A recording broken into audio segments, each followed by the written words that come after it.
kita panggang ya. Nih ya, seperti pempek panggang ini ya, diisi dengan tumisan pepaya muda ya, seperti ini.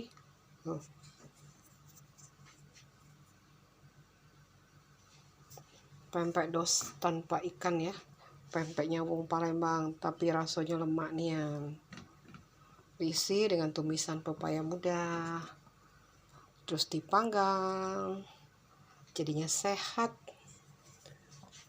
Pempeknya lemak,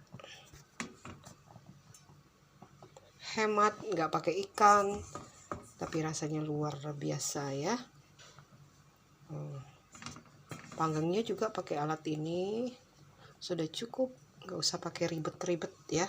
Nih, sudah tersusun cantik. Kita panggang sampai matang ya.